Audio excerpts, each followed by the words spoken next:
우리 지난주에 이어서 완성될 하나님의 나라를 생각하며 라는 주제로 함께 말씀을 나누고 싶습니다.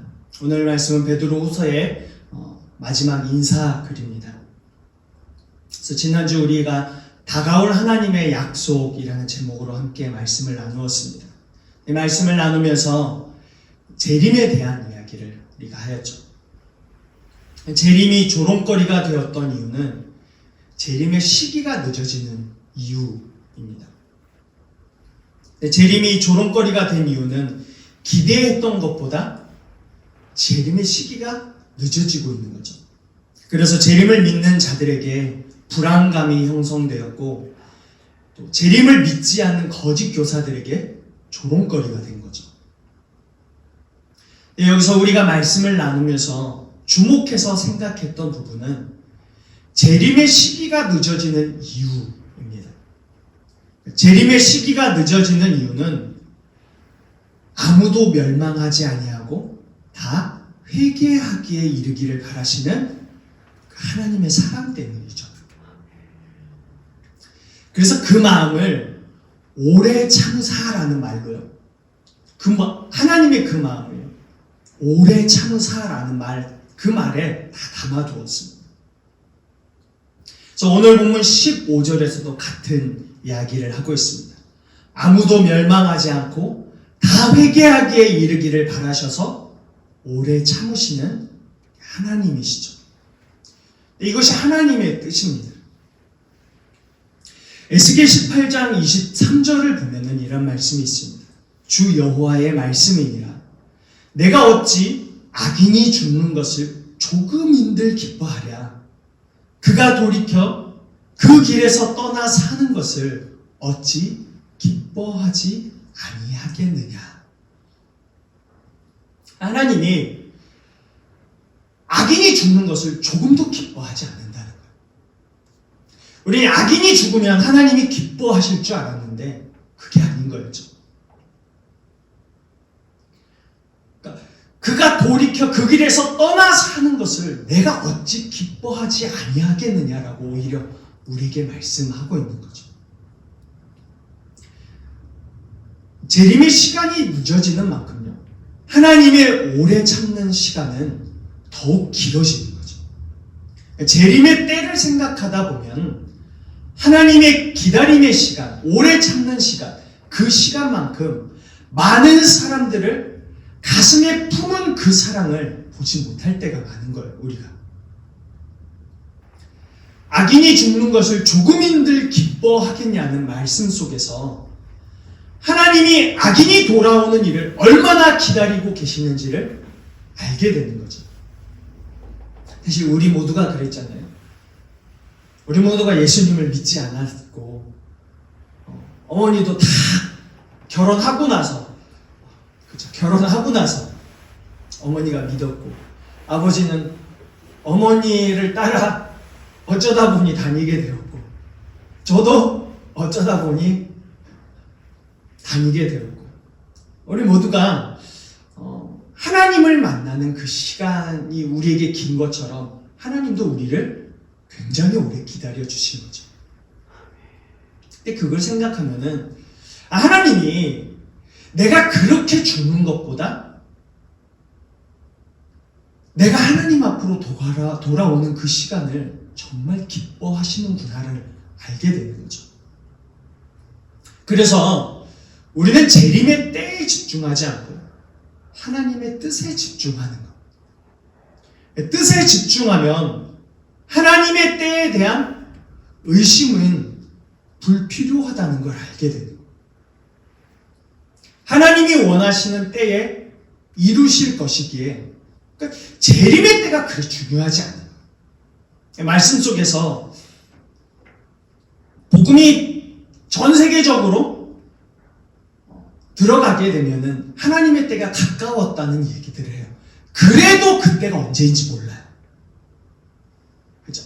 아무리 선교사님들이 때가 가까웠다고 우리에게 얘기해도요, 복음이 많은 곳까지 전파됐을지라도요, 그때가 언제인지 몰라요.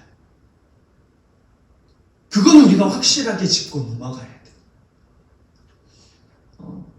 중요한 건 하나님이 원하시는 때에 이루실 것이기에 재림의 때가 그리 중요하지 않다는 거예요.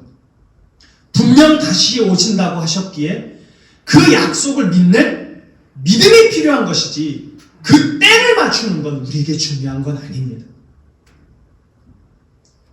그래서 우리의 삶은 이 땅에서 재림을 기다리는 자로 어떻게 살아가야 할까를 고민하는 거죠. 사실 우리는 때를 향해 가는 게 아니라 재림의 약속을 믿고서 그 믿음을 가지고 어떻게 살아가야 될까를 고민하는 거거든요. 우리가 첫 번째로 고민하고 싶은 부분은 완성된 하나님 나라를 생각하고 소망하는 거예요. 우리가 재림을 준비하고 재림을 사모하고 살아가야 되는데 완성될 하나님의 나라를 생각하고 소망하고 가고 있는가를 고민하는 거죠. 근데 이러한 부분은 우리 스스로가 고민하지 않으면요, 아무런 기대감 없이 세월이 흘러가 버리게 돼요. 집에 있다 보면요, 멍하니 있을 때가 굉장히 많거든요. 근데 그때 하나님의 나라가 완성되면 얼마나 좋을까, 이런 생각을 잘 하지 못해요. 대부분이 집에 들어가 있으면요, 딴 일을 하고 딴 생각을 하고 딴 짓을 하죠.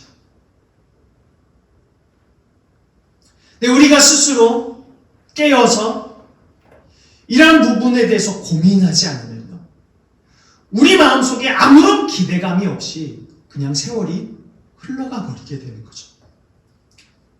재림이 늦어짐으로 인해 우리에게 일어나는 일들이 있습니다. 재림에 대한 소망이 희미해지는 거예요. 재림이 내일도 없을 것 같고 모레도 없을 것 같고 내가 죽을 때까지는 없을 것 같으니까 집에 들어가서 막연한 기대와 기대조차 안 하는 마음으로요, 그 세월이 흘러가도록 내버려 두게 되는 거죠. 그러나 꼭 재림이 늦어지고 있기에 재림에 대한 소망이 희미해지는 것도 아닙니다. 재림을 소망하지 못하는 다른 이유들이 있죠. 이 땅의 것에 신경을 쓰고 많은 시간을 다른 데 사용하고 있는 이유입니다.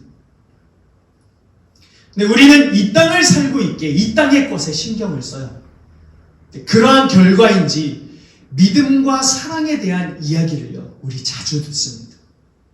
하지만 정작 우리 가슴에 새겨져 있어야 할 완전한 하나님의 나라, 완성된 하나님의 나라가 임하는 그날에 대한 기대를 가지는 일에 정말 무심할 정도이죠. 하나님의 나라를 생각하고 꿈꾸고 그것을 바라는 사람들은요, 우리가 조금은 위험하다고 생각하는 교회나 어느 단체에 집중되어 있는 경우들이 참 많아요. 그런 단체들을 보면요, 하나님의 나라를 그렇게 꿈꿔요. 누가 어떤 요구를 하든지 어떠한 단점들을 얘기하든지 그 가슴 속에 분명히 살아있는 게 있어요. 기대감이죠. 그 나라를 사모함으로 일어나는 그들만 가지고 있는 기대감이에요. 기존의 교회들은 이 땅의 생활에 관심을 더 쏟는 것 같고 어느 단체는 하나님의 나라에 더 관심을 쏟는다고 생각을 해요. 누가 맞는가의 문제라기보다 서로가 생각하고 추구하는 방향이 많이 다르구나라는 생각을 하게 됩니다.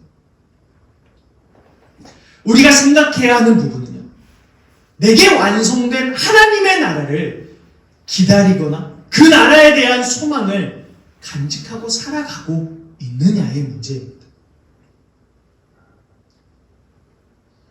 대개 이 땅의 삶에 관심이 많죠. 이 땅의 문제와 씨름하고 이 땅에서의 믿음을 지키는 부분에 대해 많은 설교를 듣습니다. 그게 더 현실적인 이유에서 그런 이야기들을 참 많이 듣습니다. 그런데 완성된 하나님의 나라는 아직 일어나지도 않았고 아직 가본 적이 없는 하나님의 나라를 생각하며 완성된 하나님 나라를 기대한다는 게요, 현실적으로 조금 거리가 있어 보이기도 하는 거죠. 그런데 성경을 보면은 하나님의 나라에 대해 두 가지 차원에서 이야기합니다. 하나는 우리가 아주 많이 이야기를 듣듯이 현실 속에서 이루어지는 하나님의 나라예요. 예수님은 우리의 삶의 자리에서 일어나는 하나님의 나라에 대해서 굉장히 많이 말씀을 하셨죠. 근데 이 나라는 하나님과의 관계를 통해 우리의 일상 속에서 이루어지는 하나님의 나라예요. 평안을 얻고, 그렇죠? 나의 근심이 하나님으로 인해서 근심이 떠나가는 것, 그것조차도 하나님의 나라거든요. 그래서 누가복음 17장 21절에서는 예수님은 하나님의 나라가 여기에 있다 저기 있다라고도 못하리니 하나님 나라는 너희 안에 있다고 말씀하셨죠. 또 다른 이야기는요, 완성된 하나님의 나라예요. 주님의 재림때 이 나라는 예수님의 재림으로 이루어지는 나라예요. 이 나라는 특이한 점이 있는데 불안하지도 않다. 불안하지도 않고 불완전하지도 않고 완전하다는 거죠. 새로워지는 거예요. 성경에서는 이날 모든 것이 완성되는 하나님의 나라에 대해 이야기하고 있습니다. 새 하늘과 새 땅이 어떤 것인지 정확하게 알 수 없지만 주님의 재림으로 완성되는 하나님 나라에 대한 이야기를 하고 있습니다. 근데 하나님의 나라를 이야기할 때 가장 중요하게 이야기되는 부분은요, 언제나 하나님의 통치. 우리 삶에서 일어나는 하나님 나라와 완성된 하나님의 나라 모두에서 하나님의 통치라는 부분을 중요하게 다루고 있습니다. 나의 나라가 아니기 때문이죠. 하나님의 나라인 거예요. 말 그대로 하나님 나라입니다. 하나님께서 하나님께 나의 자리를 내어드리는 것이 하나님의 나라예요. 하나님에 의해 모든 것이 새로워지는 나라지만은 그 나라는 하나님께 나의 자리를 온전히 내어드리는 나라라는 점을 잊어서는 안 되는 거죠. 여러분, 우리가 소망하고 꿈꾸는 나라가 이런 나라예요. 재림이라는 막연한 기대가 아니라 재림의 때에 이루어지는 완전한 하나님의 나라를 소망하며 꿈꾸는 거거든요. 그 나라가 어떤 나라인가? 나의 자리를 하나님께 온전히 내어 맡기는 나라예요. 하나님만 주인이시고 하나님이 새롭게 하셨고 내가 하나님 앞에 엎드려 경배할 수 있는 완전한 나라예요. 하나님의 나라에 대해 어떤 꿈을 꿔야 될까? 그 나라가 이루어지면 어떤 나라가 되어야 할까? 그 나라는요, 나에게 높은 자리를 허락하기 위한 나라가 아니라는 점에 대해 확실하게 알고 있어야 돼요. 그 나라에 나의 자리는 없어요. 주님의 자리가 있을 뿐이에요. 굳이 우리의 자리를 말하자면 영광 중에 오셔서 높임을 받으시는 하나님께 경배하는 자리일 뿐이고, 우리 찬송가 중에 면류관 벗어서 주 앞에 드리세 라는 찬양을 하죠. 주님의 하나님의 나라를요, 완성시키시면 우리는 그 앞에서요, 우리가 받은 면류관조차도 하나님 앞에 벗어 드릴 수밖에 없는 거예요. 우리가 꿈꾸고 가슴이 뛰는 이유는요, 다른 데 있지 않아요. 그날이 되면 그렇게 높여드리고 싶었던 하나님을 정말 높여 드릴 수 있기 때문인 거예요. 그런 나라가 정말 올까? 내가 지금 죽으면 하나님 앞에서 내 모든 걸 다 드릴 수 있을 텐데, 우리 이런 소망 가끔 생각을 하잖아요. 사는 날 동안은 그런 나라에 안 오더라고요. 주님의 완성된 나라가 되면은 그 나라가 없는 거예요. 그렇게 소망했던 그 나라가 하나님이 완성될 하나님의 나라가 임하면 그 나라가 되는 거예요. 그래서 우리가 꿈꾸는 나라는 내 모든 걸 들어도 아깝지 않은 하나님의 나라인 거죠. 우리 삶에서 이런 꿈으로 가득하면, 주님이 영광 받으실 생각으로 가득하면 가슴이요 저절로 뛰게 돼 있어요. 그런 생각에 잠기면 가슴 벅차게 되죠. 그래서 우리가 완성된 하나님 나라를 생각하면 가슴이 터질 것 같고요. 그 나라가 임하였을 때를 생각하면 주님을 향해 목소리 높여 할렐루야를 외칠 수밖에 없는 거예요. 우리가 꿈꾸는 나라가 여기에 주목되어 있다면요, 완성될 그 나라 보기를 기다리게 되는 거예요. 우리의 예배는 항상 불완전하거든요.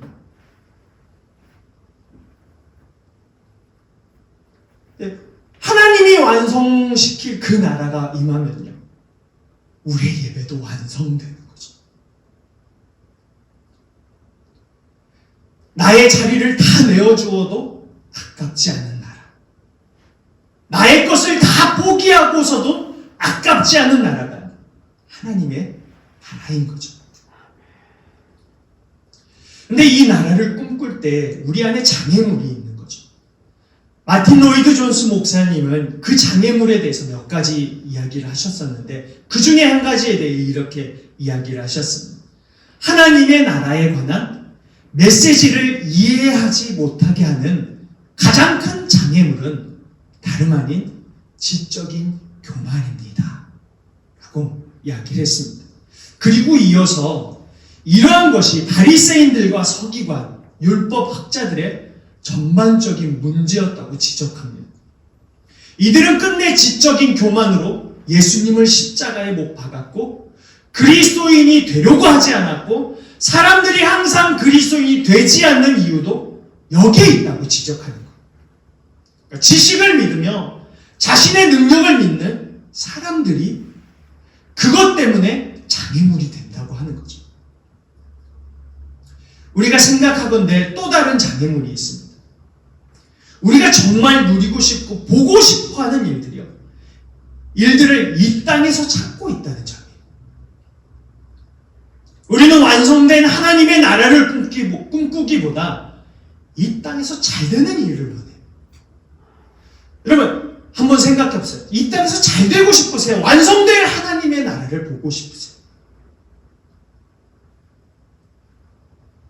사실 우리가 정말 누리고 싶고 보고 싶어 하는 일들을 이 땅에서 찾고 있거든요. 그래서 완성될 하나님의 나라보다 이 땅에서 잘 되고 싶은 거죠.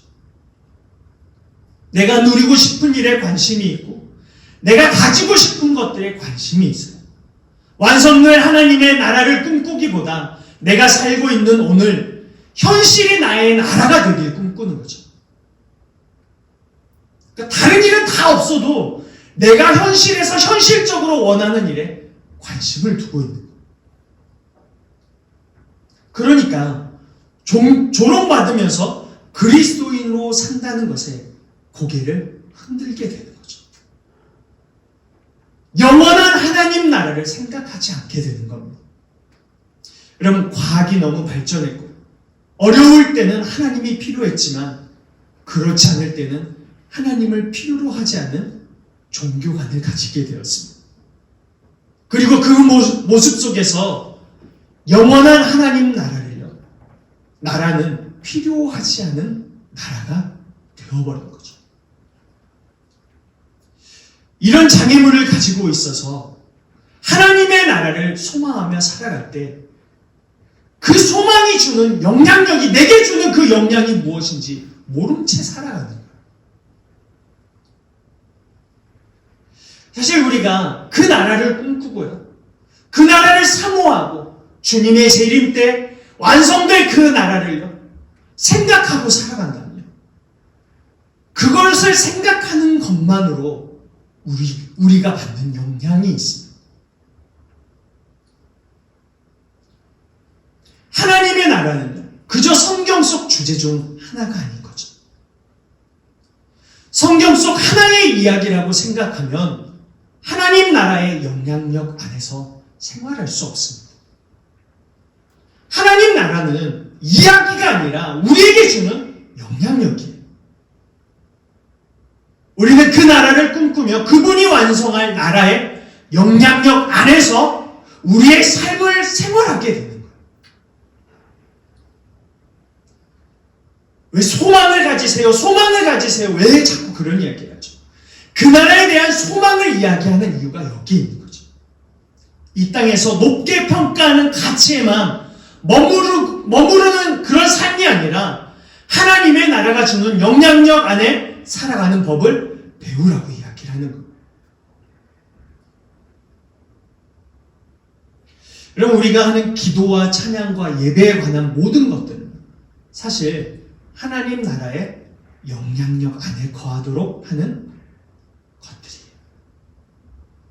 그분을 믿으며 신뢰하고 근심보다 약속을 믿으며 슬픔 중에 찬양하고 아픔 중에 그분의 사랑 앞으로 나아가는 모든 일들은 하나님 나라의 영향력 안에 거하도록 하는 것들입니다.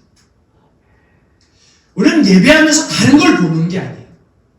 하나님 나라를 보고 있는 거죠. 지금 맛보고 있는 이 예배의 감격과 지금 기도하면서 느끼는 이 하나님에 대한 생각이 완성될 하나님의 나라가 임하면 이게 굉장하겠구나라는 그 감격을 가지고 있는 거죠. 성경 속 하나의 주제로 알고 있는 것으로는요, 절대 내게 영향력을 줄 수가 없어요. 이 나라는 아는 것이 아니라 소망하고 기다리고 기대할 때 우리 가슴 속에서 일어나 내 삶에 영향력을 주는 겁니다. 주님의 재림으로 우리에게 일어날 하나님의 나라는 우리의 상상만으로 모든 것을 이해할 수 없는 나라이죠. 너무 크기 때문에. 그 감격이 너무 크기 때문에 영광 중에 임하실 주님이라고 표현하는 거죠. 많은 부분 정확하게 어떤 모습인지 기록되어 있지도 않습니다. 하나님이 새하늘과 새 땅을 우리 눈앞에서 보여줄 그때 정확하게 알게 되는 거죠. 하지만 우리는 그날이 이루어지면 어떤 나라가 이루어질지 알아야 되는 거예요. 그 아는 마음으로 재림을 기다리는 거죠. 네, 우리가 잘 아는 찬양 중에 세상 모든 민족이라는 찬양이 있습니다. 그 가사를 보면 이렇습니다. 세상 모든 민족이 구원을 얻기까지 쉬지 않으시는 하나님, 주의 심장 가지고 우리 일어나 주 따르게 하소서. 세상 모든 육체가 주의 영광 보도록 우리를 부르시는 하나님, 주의 손과 발되어 세상을 치유하며 주 섬기게 하소서. 그리고 후렴으로 넘어가면 이렇습니다. 물이 바다 덮음같이 여호와의 영광을 인정하는 것이 온 세상에 가득하리라. 물이 바다 덮음같이 물이 바다 덮음같이 물이 바다 덮음같이 보리라 그날에 주의 영광 가득한 세상. 우리는 듣게 되리 온 세상 가득한 승리의 함성. 여러분, 이 뒷가사를 한번 상상해 보셨어요? 우리가 듣게 되리 온 세상 가득한 승리의 함성이죠. 여러분, 우리는 이 날을 기대하고 소망하며 이러한 나라를 기대하고 소망하는지를 생각하며 살아가는 것. 그리고 두 번째 우리가 생각해야 되는 부분은 자라나는 일에 관심을 쏟는가요? 우리는 잘하는 일에 관심을 쏟아야 합니다. 계속해서 자라가는 일에 관심을 쏟는 거죠. 주님이 다시 오시는 날을 생각하며 하나님을 생각하는 것과 사랑하는 것, 그리고 믿고 따르고 순종하는 일에 어떻게 하면 자라날 수 있을까에 대해서 관심을 쏟아야죠. 14절에서 이런 말씀이 있습니다. 그러므로 사랑하는 자들아, 너희가 이것을 바라보나니, 재림을 바라보는 거죠. 완성될 하나님의 나라를 바라보는 것. 바라보나니 주 앞에서 점도 없고 흠도 없이 평강 가운데서 나타나기를 힘쓰라라고 합니다. 하나님이 하나님의 뜻을 위하여 하나님의 때를 준비하고 계신다면 우리는 이 땅에서 우리가 해야 할 일을 놓치지 말아야 되죠. 우리가 할 수 있는 대로 하나님의 뜻 가운데 서기를 위해 계획하고 예배하고 주를 전하고 재림을 사모해야 돼요. 베드로는 당시 그리스도인들에게 주 앞에서 점도 없고 흠도 없이 평강 가운데서 나타나기를 힘쓰라고 했어요. 이게 여기서 점도 없고 흠도 없다는 건 당시 거짓 교사들을요, 점과 흠으로 묘사했습니다. 근데 거짓 교사들의 점과 흠이 뭐죠? 말씀을 말씀대로 믿지 않는 것. 주께서 다시 오심을 거짓이라고 생각하는 것. 기대감 없이 살아온 것. 그러니까 무엇보다 거짓 교사들의 문제는 하나님을 바르게 알지 못했다는 점이죠. 그리고 배우려고 하지도 않았어요. 바르게 아는 것을 바탕으로 말씀을 해석할 수 있는 능력이 없는 자들이었죠. 그래서 이들은 그리스도 안에서요, 자라날 수가 없었던 자들입니다. 근데 이러한 이유로 베드로는 주 앞에서 점도 없고 흠도 없이 평강 가운데서 나타나기를 힘쓰라고 합니다. 여기서 평강은 하나님과의 바른 관계로 인해 주어지는 영혼의 평온한 상태. 우리가 하나님과의 관계가 너무 좋을 때 우리 안에서 나타나는 평온이죠. 근데 이건 하나님이 주시는 선물이에요. 그리고 나타나기를 이라는 뜻을 나타내는 단어가 있는데 휴레데이나이라는 단어입니다. 이 단어는 하나님에 의해 그 모습이 발견되기를 이라는 의미를 가지고 있다. 그러니까 평강 가운데 있는 이 모습이 하나님에 의해 그 모습이 발견되기를 원한다. 정확한 의미인지는 모르지만 이 두 단어를 합쳐서 이렇게 생각해 봤습니다. 하나님이 주시는 평강, 내게 하나님과의 바른 관계 속에 있을 때, 내게 주어지는 그 평강 가운데, 내가 그런 평강 가운데 있을 때 하나님이 그 모습을 발견하는 거죠. 하나님이 그 모습을 발견하는 것, 그것에 힘쓰십시오라고 얘기하고 있습니다. 우리가 하나님의 눈에서 멀어진 적은요, 단 한 번도 없어요. 하나님에 의해 그 모습이 발견되기를 힘쓰라는 말이 하나님의 눈이 우리에게서 멀어졌다는 말은 아닙니다. 그런 상태에 있는, 그런 모습 중에 있을 때 하나님에 의해 그 모습이 발견되는 자들이 되기를 힘쓰라고 얘기를 하고 있는 거죠.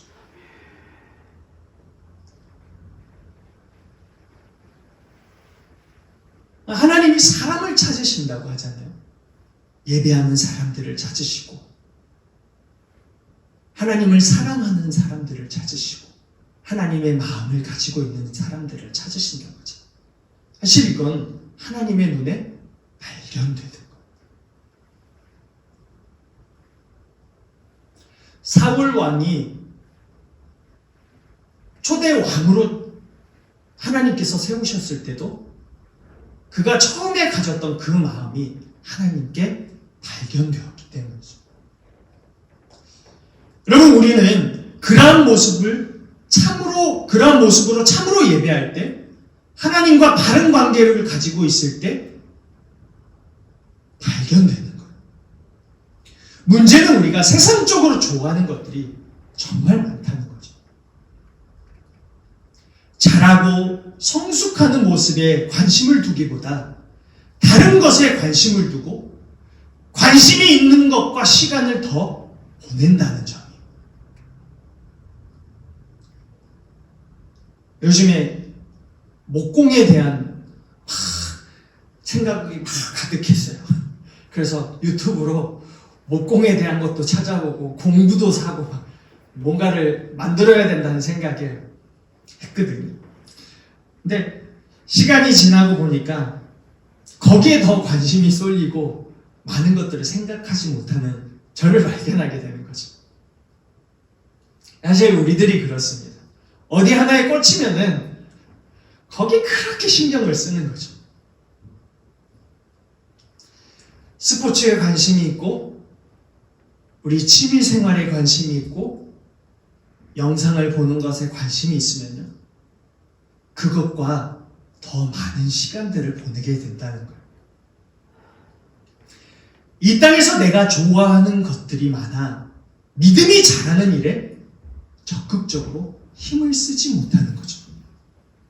그리스도 안에서 자라나는 일에 대한 관심을 버리고 내가 좋아하는 것을 하는 것에 우리가 힘을 쏟고 있는 거예요. 그리스도인으로서 이 부분에 대해 체크하지 못했을 때의 결과는 하나님이 주시는 평강 가운데 하나님에 의해 발견되지 않는 거죠. 사실 이게 그냥 스쳐 지나가요.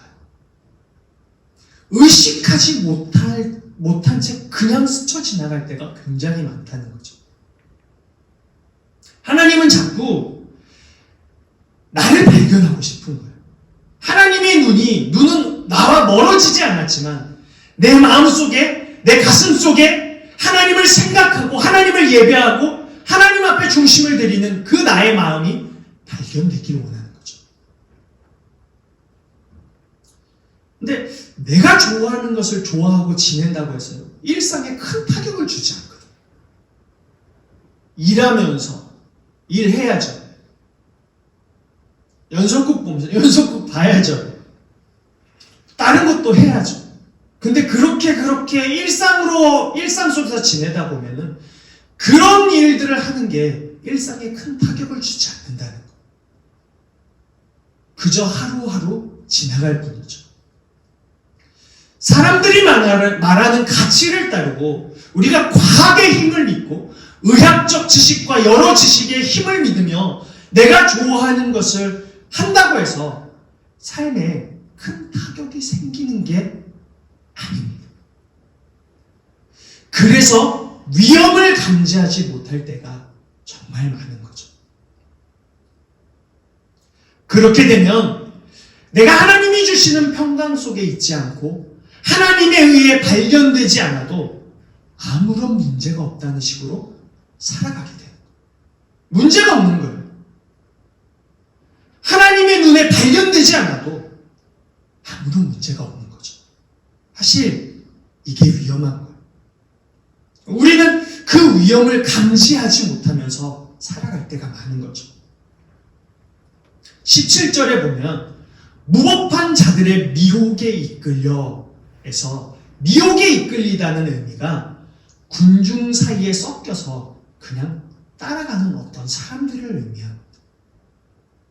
어느 한 자리에 있다, 군중 속에 있다가 사람들이 막 빠져나가니까 같이 막 흘러가는 거죠.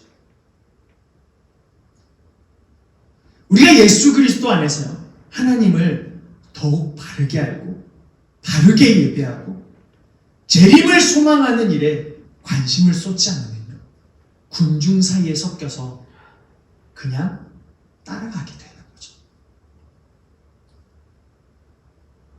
그래서 우리는 자라나는 일에 신경을 써야 됩니다.